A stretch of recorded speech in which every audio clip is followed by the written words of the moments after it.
Hello बच्चों, let's read this question and the question says that D and E are the midpoints of the sides AB and AC of triangle ABC and O is any point on side BC. O is joined to A if P and Q are the midpoints of OB and OC respectively, then DEQP is. Now let's see the options. Option A square, option B a rectangle, option C a rhombus and option D a parallelogram. तो आइए अब इस question को यहाँ पर हम solve कर लेते हैं। इस क्वेश्चन में हमसे कहा गया है कि हमारे पास डी और ई जो हैं ये मिड पॉइंट्स हैं ए बी और ए सी के ट्राइंगल ए बी सी में। ओ यहाँ पर पॉइंट है साइड बी सी पर, ओ को ज्वाइन किया गया है ए से। पी और क्यू जो हैं ये मिड पॉइंट हैं ओ बी और ओ सी के। तो हमें बताना है डी ई क्यू पी क्या होगा।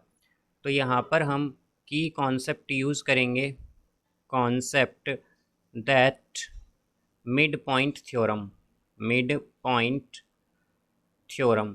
तो इस थ्योरम के अकॉर्डिंग हमारे पास क्या होता है कि अगर हमारे पास एक ट्रायंगल हो इस तरह से कि हमारे पास एक ट्रायंगल है, लेट्स सपोज ये एक ट्रायंगल है ए बी सी। अब इसमें हमारे पास एक मिड पॉइंट है ए बी का, इसे हम मान लेते हैं पी, और जो बी सी का मिड पॉइंट है इसे हम मान लेते हैं क्यू। तो यहाँ पर जो पी क्यू होगा ये बेसिकली क्या होगा, ये पैरेलल होगा बी सी के, और जो पी क्यू है ये इक्वल होगा हाफ ऑफ बी सी के। ये हमारे पास मिड पॉइंट थ्योरम होती है बेसिकली यहाँ पर। तो अब अगर हम यहाँ पर देखें कि हमारे पास क्या कहा गया है कि ए बी सी एक ट्राइंगल है, तो हम यहाँ पर ये ट्राइंगल बना लेंगे ए बी सी। तो अगर ये ट्राइंगल ए बी सी है हमारे पास, इसमें डी क्या है, मिड पॉइंट है हमारे पास यहाँ पर ए बी का, और ई जो है वो मिड पॉइंट है ए सी का। अब इन्हें यहाँ से हम ज्वाइन कर देंगे इस तरह। अब इसी तरह कहा गया है कि ओ एक पॉइंट है ए सी पर, तो अब हमें ओ ए को ज्वाइन करना है यहाँ पर। फिर कहा गया है कि जो पी है वो मिड पॉइंट है बी ओ का, तो यहाँ पर ये पी मिड पॉइंट है हमारे पास बी ओ का। इसी तरह ओ सी का मिड पॉइंट है हमारे पास क्यू। अब अगर हम इन्हें भी ज्वाइन करें इस तरह से, तो ये इस तरह से क्वाड्रिलेटरल बन जाएगा हमारे पास डी ई क्यू पी। ये एक ये एक क्वाड्रिलेटरल है हमारे पास। अब अगर हम देखें तो मिड पॉइंट थ्योरम के अकॉर्डिंग हमारे पास triangle, in triangle A B C में अगर हम देखते हैं तो क्या होगा हमारे पास यहाँ पर जो डी ई है ये क्या है, बेसिकली ये पैरेलल हो जाएगी यहाँ पर बी सी के। तो हम यहाँ से क्या कह सकते हैं कि हमारे पास जो डी ई है वो इक्वल होगी हाफ ऑफ बी सी के, मिड पॉइंट थ्योरम से। अब हमारे पास अगर हम देखें तो डी ई किसके इक्वल आई है, हाफ ऑफ बी सी के। तो हम इसे इस तरह भी लिख सकते हैं कि 1/2 बी सी क्या है। अगर हम बी सी देखें तो बी सी है हमारे पास B P plus P O plus O Q plus Q C. ये हमारे पास क्या है, डी, ये बी सी है। अब हमारे पास कहा गया है कि पी जो है ये मिड पॉइंट है किसका, बी ओ का।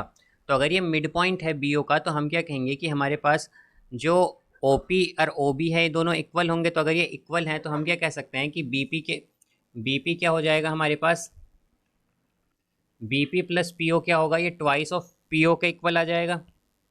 तो इसे हम लिख सकते हैं 1/2 into twice of P O लिख सकते हैं हम, बिकॉज यहाँ पर बी पी और पी ओ जो हैं ये इक्वल होंगे। फिर इसी तरह अगर हम देखें तो ओ क्यू और ओ सी भी इक्वल होंगे, क्यू सी भी इक्वल होंगे एक्चुअली, बिकॉज हमारे पास क्यू जो है वो मिड पॉइंट है ओ सी का, तो इसलिए ओ क्यू और क्यू सी जो हैं ये इक्वल होंगे। तो इसे हम लिख सकते हैं ट्वाइस ऑफ ओ क्यू। तो ये हो जाएगा हमारे पास, टू हम कॉमन लेके कैंसिल करेंगे तो क्या आएगा, P O plus O Q, ये आएगा हमारे पास। तो यहाँ से डी ई जो है हमारे पास ये आ गया है P O plus O Q. तो अब अगर हम पी ओ और ओ क्यू देखें तो पी ओ और ओ क्यू क्या है, ये हमारे पास पी क्यू है बेसिकली। तो हम कह सकते हैं कि डी ई जो है, डी ई यहाँ पर इक्वल है पी क्यू के।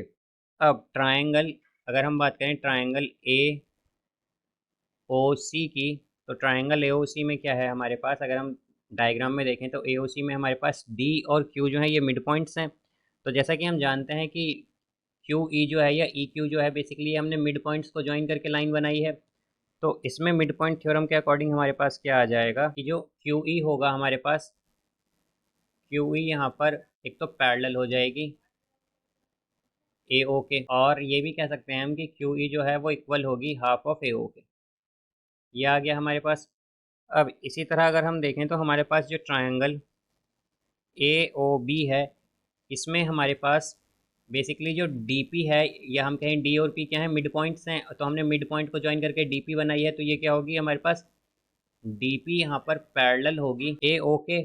और हम ये भी कह सकते हैं कि डी पी जो है ये, या फिर हम डी पी और पी डी हमारे पास एक ही है ये बेसिकली, तो डी पी या पी डी किसके इक्वल होंगी, हाफ ऑफ ए ओ के। ये आएगा, ये मिड पॉइंट थ्योरम से आया है हमारे पास। अब यहाँ से अगर हम देखें तो पहले हमारे पास ट्रायंगल एओसी में और ट्रायंगल एओबी में क्या है कि ट्रायंगल एओसी में आया था क्यू ई पैरेलल एओ, और एओबी में आया है डीपी पैरेलल एओ। तो यहाँ पर दोनों में एओ है, तो हम क्या कह सकते हैं कि जो क्यू ई है वो क्या है, पैरेलल है डीपी के। तो अगर ये पैरेलल है तो यहाँ से हम क्या कह सकते हैं कि हमारे पास जो यहाँ पर क्या था, क्यू ई इक्वल है हाफ ऑफ ए ओ के, और यहाँ पर डी पी या पी डी इक्वल है हाफ ऑफ ए ओ के। तो हम ये कह सकते हैं कि डी पी बेसिकली इक्वल होगी क्यू ई के। ये आ गया हमारे पास। अब इसे हम अगर देखें यहाँ से तो हमारे पास, अब इसी तरह अगर हम देखें यहाँ पर कि हमारे पास, अब इसी तरह अगर हम यहाँ पर देखें तो हमारे पास क्या आया था, डी ई पैरेलल आया था बी सी के। और या फिर हम कह सकते हैं यहाँ से कि जो हमारे पास डी ई था वो क्या आया था, डी ई पी क्यू के इक्वल आया था। तो हम क्या कह सकते हैं कि डी ई एक तो हमारा क्या होगा, पैरेलल होगा बी सी के। डी ई क्या है, पैरेलल है बी सी के। या फिर अगर हम देखें तो डी ई इक्वल आया है पी क्यू के, और यहाँ पर पी क्यू क्या है, ये बेसिकली बी सी पर ही है। तो हम क्या कह सकते हैं कि डी ई जो है वो हमारे पास पैरेलल है पी क्यू के। यहाँ पर ये आ गया। तो यहाँ से हमारे पास अगर हम देखें तो जो हमारे पास डी पी है वो क्या है, वो पैरेलल है क्यू ई के, जैसा कि हमने यहाँ पर देखा। और हमारे पास जो पी क्यू है वो पैरेलल है डी ई के। तो हम क्या जैसा कि हम देख सकते हैं कि अपोजिट साइड्स इसमें क्या आई हैं हमारे पास, opposite sides of D E Q P are parallel. जो अपोजिट साइड्स हैं डी ई क्यू पी की वो क्या हैं, पैरेलल हैं। तो हम जानते हैं कि हमारे पास जो रेक्टेंगल और पैरेललोग्राम होता है उसमें अपोजिट साइड्स क्या होती हैं, हमारे पास पैरेलल होती हैं। और हम देख सकते हैं कि यहाँ पर हमारे पास जो डी पी है वो इक्वल भी है क्यू ई के, और इसी तरह हमारे पास डी ई जो है वो भी इक्वल किसके है, पी क्यू के, और डी पी किसके इक्वल है, क्यू ई के। तो हम कह सकते हैं कि साइड पैरेलल भी हैं और अपोजिट भी, पैरेलल भी हैं और इक्वल भी हैं।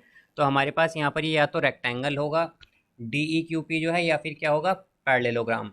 बट हमारे पास रेक्टेंगल की एक और कंडीशन होती है कि रेक्टेंगल में हमारे पास क्या होता है, रेक्टेंगल में हमारे पास क्या होता है कि जो हर एक वर्टेक्स एंगल होता है वो 90 डिग्री का होता है।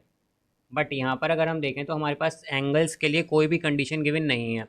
तो इसलिए हम यहाँ पर ये नहीं कह सकते कि यहाँ पर रेक्टेंगल होगा D E Q P, because हमारे पास यहाँ पर रेक्टेंगल तभी हो सकता है जब केवल और केवल वर्टेक्स एंगल सभी क्या हो, 90 डिग्री के हों हमारे पास। तो इसलिए हम क्या कहेंगे, ये रेक्टेंगल ना होकर हमारे पास क्या होगा, पैरेललोग्राम होगा, बिकॉज इसमें अपोजिट साइड्स क्या हैं, इक्वल और पैरेलल हैं। तो इसका करेक्ट आंसर क्या हो जाएगा हमारे पास, option D, a parallelogram. So I hope you understood it well. Best of luck. Thank you.